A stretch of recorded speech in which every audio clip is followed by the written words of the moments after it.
moderación de la caída. Pues siguen subiendo los precios o el mercado empieza a estabilizarse. ¿Cuál es el impacto real de materiales y costes de construcción? ¿Se está produciendo un abuso? Comprar una vivienda es cada vez más complicado. Analizamos las causas con quienes están pues dentro del mercado. Hoy ponemos cifras y contexto a una realidad que afecta a miles de familias. José Ramón Blázquez es presidente de APIR y Miguel Ángel Rodríguez, director inmobiliario. Buenos días, bienvenidos al informativo matinal. Buenos días. Bueno, la primera pregunta es lo que comentábamos en los sumarios, aquí en la introducción de la entrevista. Hay expertos que dicen que el mercado inmobiliario se está estabilizando. Hay expertos que dicen que esto no tiene freno, que va a seguir subiendo. ¿Qué está pasando? José Ramón. Bueno, lo que está pasando es que tenemos un déficit de oferta muy importante. Nos faltan viviendas y hay una demanda muy alta. Y una demanda además que tampoco tiene un poder adquisitivo excesivamente alto. O sea, una demanda que tiene un poder adquisitivo medio o medio bajo. Con lo cual, el problema que tenemos es que ante la falta de oferta y, por otro lado, el encarecimiento muy importante de los costes, eso ha provocado que los precios hayan estado subiendo a 2 dígitos los últimos 2 años y que mucha gente esté pues al límite de su capacidad para poder comprar una vivienda. Es decir, el esfuerzo financiero que se tiene que hacer para comprar una vivienda es cada vez mayor y esto es lo que va a hacer que los precios pues, se tengan que ir conteniendo. El problema que tenemos que ser capaces de hacer viviendas para toda la gente que la necesita y a los precios que hacen falta, y eso es muy complicado ahora mismo. Miguel Ángel, de Inmotasa, cuéntanos, ¿parece que se está estabilizando el precio desde el sector inmobiliario? ¿Qué percibís? ¿Las ventas respecto a hace 2 meses se mantienen igual? ¿Se mantiene igual el precio? ¿No? Sí, a ver, estamos notando lo mismo, que se está estabilizando el precio. Yo entiendo que es verdad que, por ejemplo, el año pasado el precio de la vivienda aumentó más de un 14%. Posiblemente lo que ha ocurrido es que en los últimos 2-3 años el precio de la vivienda ha subido lo que debería haber subido en los próximos 6-7 años. Entonces lo que se espera es que este crecimiento que ha habido en este corto plazo, ahora claro, se retenga y encontremos unos precios más estables, una subida muchísimo más liviana, digamos. Más estables no quiere decir que estén bajando los precios, o sí percibes que entre tus clientes, si te dicen vamos a bajar un poco el precio. No, mira, a ver, la vivienda que está bajando el precio realmente es aquella que han podido publicar o sacar a la venta por encima de su valor real de mercado. Es que debemos de diferenciar lo que es el valor real de mercado que lo que es que el precio de venta que pueda poner un particular, ¿no? Entonces, ¿qué vivienda está bajando? La que el particular ha podido poner por encima de su valor real de mercado. Pero el precio-valor real de mercado no ha bajado. ¿Y no creéis que se está produciendo realmente, no lo sé, un abuso? Es decir, vemos pisos pues que no son pisos de lujo, viviendas normales, en las que un inquilino, un propietario pide por encima de los 1.300, 1.400 euros, ¿no? Vemos viviendas a la venta por encima de los 350.000 euros. Es prácticamente imposible comprar hoy un piso por menos de ese precio cuando esas viviendas se compraron a otro precio. Y pregunto, ¿cuánto ha subido realmente el coste de construir una vivienda? ¿Es realmente proporcional a la subida de la vivienda en el mercado? Vamos a ver, no podemos confundir obra nueva y vivienda usada. La obra nueva ha subido, su coste ha subido muchísimo. ¿Cuánto? Por muchos motivos. Yo cuando hace unos años hablaba de 700 euros metro cuadrado de coste solamente de construcción. Después tiene que sumarle todo lo demás y un 25% de impuestos y muchas otras cosas.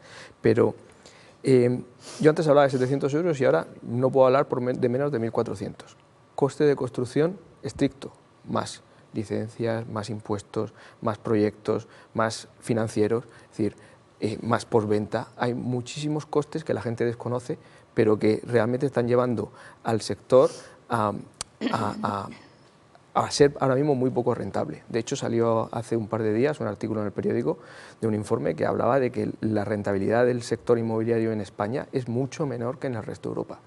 Y esto está haciendo que pues muchos desarrollos no se estén pudiendo hacer.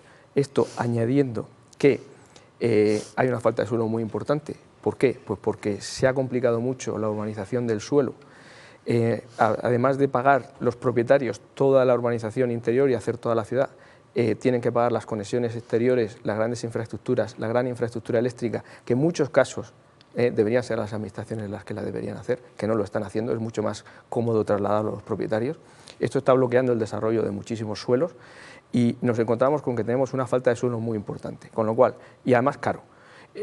Tenemos el problema de la vivienda de la VPO que tampoco está resuelto, con lo cual también tenemos suelos que no se pueden... José Ramón, pero yo quiero saber, ¿ha subido realmente el coste de construir una vivienda de manera proporcional a la que han subido los precios? Claro, claro.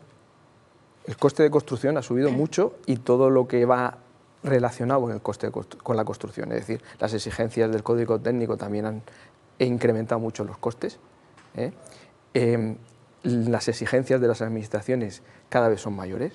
Es decir, esto ha hecho que el coste se haya, es verdad, el coste de construcción, ahora mismo hay muchísima gente que le gustaría construir viviendas mucho más baratas, porque las vendería mucho más rápido.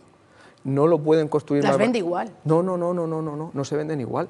Que en la parte alta de la pirámide de ingresos hay mucha menos gente, con lo cual la venta se ralentiza muchísimo. Hay muchísima gente que le encantaría estar haciendo vivienda protegida y vivienda a menor coste, pero ahora mismo es que no se puede hacer porque es imposible ejecutar a esos costes. Miguel Ángel, decías antes, es cierto que ahora están bajando los precios porque hay viviendas que un particular la ha puesto por encima de su precio real en el mercado. ¿No es cierto que todos nos vamos subiendo a ese carro de como los precios están caros, vamos a seguir subiendo nuestros alquileres, la venta de nuestras viviendas? ¿No es un poco eso real? Porque si nosotros tenemos una vivienda que la compramos hace 15 años y alquilarla hace 10 años por 700 euros ya no será rentable, ¿qué rentabilidad le estamos sacando ahora a la misma vivienda que estamos alquilando por 1.500? Luego, un poco también hay de que nos vamos sumando todos a ese carro de cómo los precios están altos. O sea, ¿qué parte del precio final se explica por el aumento de los materiales y qué parte por la demanda? A ver, va todo vinculado. Por ejemplo, la vivienda de segunda mano ¿sí? Va cogida un poco también en cuanto al precio de la obra nueva. Si en un mismo barrio una obra nueva tiene un precio, la segunda mano, pues se tiene en cuenta un poco los valores que pueda presentarte una y otra, entonces lógicamente será algo más económico, pero si sube una, sube otra. Pero ya le era rentable a ese propietario alquilar esa vivienda o vender esa vivienda hace unos años a un precio mucho más bajo. Luego, un poco somos todos culpables de esta subida. Pero te voy a poner un ejemplo. Sí. A día de hoy, la vivienda en el año 2026 se está vendiendo en muchísimos sitios aún al mismo precio al que la compraron en los años 2006, 2007 o incluso por debajo. En 2008, pero estamos hablando del boom, sí, del boom inmobiliario. Pero Isabel, estamos hablando de 20 años después, ¿eh? Claro, o sea, pero 20 años después, o sea, estamos hablando de que ha habido una subida en estos últimos años, pero poco hablamos ahora de la bajada y la bajada y la bajada que ha habido. Entonces, al final tiene que haber un momento en el que se regule su precio real de mercado. Pero su precio real de mercado está como dice José Ramón, hay que tener en cuenta los costes que conlleva, hay que tener en cuenta una parte muy importante que la hablábamos él y yo, y es la fiscalidad que tienen las propiedades. ¿Vale? En torno a un 25% es el coste fiscal que acaba en el gobierno, en Hacienda, etc. Y eso es un importe que la realidad, no lo ve. También es una realidad. Te puedo poner un ejemplo muy práctico para que la gente lo pueda entender. Sí. Ayer un cliente que quiere vender una vivienda de 240.000 euros, sí, le dices un número, los costes fiscales que va a tener por la venta porque compró en el año 99, va a tener que pagar unos 30.000 euros en impuestos. Pues lo que ha tenido de ganancias. Sí, el que se lo compra va a pagar un 7,75 de impuestos. ¿Vale? Yo como intermediación voy a tener que hacer unas facturas y van a tener que pagar unos impuestos y yo otros impuestos. Esa vivienda de 240.000 euros tiene 55.000 euros en impuestos. Entonces, esa parte no se ve. Es una parte que la gente no la ve. Está muy bien que lo expliques, claro, porque es una parte realmente que no conocemos. Hay que entender esa parte porque a veces, y yo lo veo mucho, y José Ramón lo ve mucho, desde el gobierno, y hay que hacer VPO, y hay que hacer, claro. la vivienda no puede ser un lujo, no puede ser un lujo, pero la fiscalidad que tiene la vivienda es una fiscalidad de lujo. ¿Eso también está empujando a que los precios sigan subiendo? Vamos a ver. Por un lado, es que me estamos mezclando. No es que estemos mezclando, Sí, obra nueva, es que queremos hablar de la obra nueva y la segunda mano. Y el alquiler. Al final hemos hablado también del alquiler, que es otro mundo muy distinto. Claro, hablamos de la vivienda en general y del acceso que tienen los ciudadanos que están en la calle a esa oferta. La obra nueva hay que abaratar costes y ponerle menos exigencias y conseguir que se haga más suelo. Para eso tienen las administraciones que tomar decisiones mucho más valientes y no solo hacer demagogia con las normativas. ¿Por qué está tan limitada? Pues está muy limitada la obra nueva, primero, porque convertir primero todas las tramitaciones, totalmente garantistas, que hacen que todo sea muy complicado. Segundo, una vez lo tienes ya preparado para poder hacer viviendas, tienes que urbanizarlo. Urbanizarlo es muy complicado. Tienes que poner todo el dinero de la urbanización interior, las grandes infraestructuras exteriores que deberían hacer las administraciones y que no hacen, y toda la gran infraestructura eléctrica que está comprendida ahí. Con lo cual, al final, no hay financiación, desde 2008 no hay financiación para la urbanización, tampoco hay financiación para el suelo, pero para la urbanización menos, y al final te encuentras con que son los propietarios de una junta de compensación, que son como tú y como yo, los que tienen que adelantar muchísimo dinero para que ese ámbito sea una realidad, y eso al final está bloqueando muchísimos desarrollos, con lo cual falta suelo. En la nube no podemos hacer vivienda, necesitamos el suelo. ¿Falta suelo o hay suelo suficiente, pero el problema es otro? No, te acabo de explicar que falta suelo. Es decir, el suelo hay que urbanizarlo para poder hacer una vivienda. Y esa urbanización, esa transformación, es lo que se está bloqueando. O sea, no falta suelo, hay que urbanizar el suelo que hay. Claro. No es que falte pero terreno, falta terreno suelo, hay. Sí, pero falta suelo para hacer vivienda. O sea, con el otro no puedes hacerlas. Si no está terminada la urbanización, no las puedes hacer. Sí. Con lo cual, todo ese desarrollo está complicado. Con lo cual, faltan lugares donde poder hacer vivienda. Eso hace que la oferta vaya subiendo muy poco a poco y no pueda acompañar la necesidad de viviendas que tenemos. Eso hace... ¿Qué está haciendo eso? Pues tirar de la segunda mano, es decir, y tensionar más el mercado de segunda mano. Si fuéramos capaces de sacar todas esas viviendas que hacen falta, nuevas, en nuevos ámbitos, la solución la tendríamos encima de la mesa, pero no somos capaces. ¿Por qué no somos capaces? ¿Cómo podemos solucionar eso? Pues es un tema muy complejo. ¿Qué soluciones proponéis? Pues lo primero, que se hagan las infraestructuras, para que los desarrollos de los ámbitos tengan que llevar un coste menor. Segundo, evidentemente, que se bajen los impuestos también de la vivienda y de todos los desarrollos. Pero para hacer suelo lo más importante son las infraestructuras. Si somos capaces de vertebrar las ciudades y de hacer las infraestructuras que hacen falta, los ámbitos podrán ir saliendo. Eso lo primero, aparte de todo el tema de simplificar tramitaciones y agilizarlas, que también es muy complejo. Después hace falta financiación. Si hay financiación y somos capaces de dotar de financiación estos desarrollos, las juntas de compensación podrán tener financiación ajena para, durante el periodo de la urbanización, pues poder hacer frente a esos costes que son muy altos. Con lo cual, pues esos temas son fundamentales para aumentar la oferta. Has hablado del tema del mercado del alquiler. El mercado del alquiler necesita, primero, que se regule la seguridad jurídica del mercado, porque hay muchas viviendas que no se están llevando al mercado del alquiler o que se están poniendo en condiciones muy duras porque hay una inseguridad jurídica muy importante. ¿Por ejemplo? Por el tema de la ocupación. Por el tema de la ocupación. Claro, es que está claro. O sea, si tú tienes miedo de que vayas a tener un inquiocupa, lo que haces es asegurarte de que el comprador tiene capacidad financiera y que no te puede hacer una jugada, con lo cual al final estás expulsando del mercado a la gente que más lo necesita. Sí. Claro, pero que es natural. Es decir, tú, propietario de una vivienda, no quieres exponerte. Con lo cual, lo que está haciendo es, primero, que haya menos vivienda en el mercado y, segundo, que los requisitos que se exigen a la gente sean mucho más duros, con lo cual la gente más desfavorecida, los jóvenes, quedan fuera. Entonces, y después, la segunda mano, pues evidentemente está... la necesidad está, según el Instituto Nacional de Estadística, la creación de hogares es de 14.400 este año y el año pasado también. Visados de obra nueva tuvimos 3.200 el año pasado, hace 2 años, y el año pasado 4.500. Pues a ese ritmo no vamos a llegar a solucionar la demanda, con lo cual pues seguiremos tirando de la segunda mano y seguirá subiendo el precio. Seguirá subiendo el precio de la segunda mano, Miguel Ángel, pero ¿sí o no? ¿Se están inflando los precios aprovechando la demanda de la segunda mano? No se están inflando. Al final de toda propiedad a la venta le marcamos un valor de mercado. Al final de todas maneras, una vivienda, el precio de que estamos en un mercado libre y al final ese precio de la vivienda va a ser lo que un comprador quiera pagar por ella. Yo sí quería decir que existe, porque siempre nos centramos, el tema por ejemplo del suelo, gente que nos esté viendo y diga, pues mira, pues yo tengo un terreno en esta población, o en esta otra, y tengo suelo, y no viene un promotor a decirme de edificar. Es que uno de los problemas que hay es que hay mucho suelo en pueblos o en zonas donde los costes de construcción hacen inviable poder promover vivienda y venderla a un precio superior a ese coste de construcción. Al coste de materiales, ¿no? Claro, entonces eso es lo que hace que estrangule que solamente se pueda construir en zonas muy específicas de la región. Que mucha gente lo pregunta, ¿y por qué no edifican aquí? Porque no es viable, solamente es viable si hubiese pues ayuda del gobierno, subvenciones, si pudiese llevarse a cabo, pues entre lo que es el gobierno y lo que es el promotor, hacer promoción en esa zona a un precio accesible. ¿Qué papel está jugando el inversor frente al comprador particular? Ahora mismo el mayor problema que tenemos son los compradores particulares y yo creo que son los protagonistas ahora mismo del mercado, sobre todo.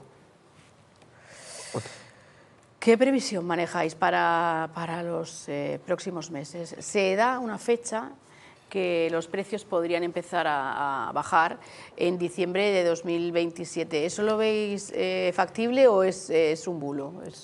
Yo te comentaría que, bueno, no soy muy de hacer previsiones en el sector porque la experiencia ya me ha llevado a darme cuenta que el mercado podía pensar una cosa y al final estamos hablando de que cualquier guerra, pandemia, cualquier tema de gobierno, lo puede tirar todo por la ventana lo que tú pensabas, ¿no? Pero la previsión al menos que estamos viendo es que hay una sostenibilidad en el precio y vamos, la vivienda no suba de precio, pero tampoco se espera una bajada de precio. Bueno, yo te diría, hablando de obra nueva, que los costes de construcción es difícil que bajen, porque tenemos un problema de mano de obra que se va a agravar en los próximos años. El relevo generacional es muy difícil y nos va a faltar mano de obra. No tenemos capacidad para hacer todas las viviendas que hacen falta. Entonces, vamos a intentar reducir costes vía industrialización, pero eso todavía está lejos. Entonces, si queremos que haya una bajada de precio, tenemos que, desde las administraciones, tomar decisiones valientes. Bajar impuestos. Eso es necesario. Es que me parece una barbaridad el dato muy gráfico, además, que ha dado Miguel Ángel sobre la vivienda, ¿no? Que decía 50.000 euros en una vivienda que se vende en 240.000 euros. 240.000 euros. Pero ahí estamos hablando solamente de la vivienda, pero es que además hay que hacer toda la ciudad. Es decir, esos costes no los estamos sumando. Sí. La vivienda está haciendo la ciudad completa, con lo cual tenemos que disminuir exigencias, disminuir impuestos y entonces en ese caso sí veremos bajar precios. Si regulamos bien la VPO, ponemos el módulo en su sitio, es decir, que el módulo compense los costes de construcción y se le dota de ayudas, que es lo que se espera del próximo plan de vivienda, a ver si lo aprueban ya. Si hay ayudas para la vivienda protegida, entonces habrá unos precios por debajo, porque van a poder disponer de ayudas la gente que lo necesite. Pero ahora mismo, por sí solo el mercado, si no intervenimos, si no tomamos decisiones valientes, los precios no van a poder bajar. Otra cosa es que no vayan a poder seguir subiendo al ritmo que están subiendo porque la gente no puede pagar más. Se estabilicen un poco, podríamos decir. Pero porque la gente no puede pagar más, que ahí está el tope. Porque la gente ya no tiene dinero. No, claro. Dime, que nos tenemos que ir a la conexión en directo. Hay una cosa, por último, quería comentarte que yo ya se va viendo en otras ciudades y en Murcia tenemos que hacernos a la idea de eso, que ya ha ocurrido en Barcelona, en Madrid, ocurre en Valencia, ocurre en Málaga, ocurre en Palma y es que aquella gente que ha vivido, por ejemplo, en la ciudad de Valencia y ha nacido ahí, a día de hoy, de clase media, entiende que no puede vivir en Valencia. Y se tiene que ir a vivir a las afueras buscando un precio. Y eso en Murcia. Esa es la opción que vamos a tener que tomar los murcianos, ¿no? De irse a las afueras. Vamos a tener que entender que no vamos a poder vivir todo el que ha nacido en Murcia, en la ciudad de Murcia. José Ramón Blázquez, de APIR, y Miguel Ángel Rodríguez, director inmobiliario de Imotasa, gracias por acompañarnos en este informativo matinal. Nos ha quedado claro que quien quiera comprarse una vivienda, que no espere a que en 2027, en diciembre, bajen los precios, porque de momento no hay visos de eso. Así que quien tenga necesidad de una vivienda, que se la compre. Ya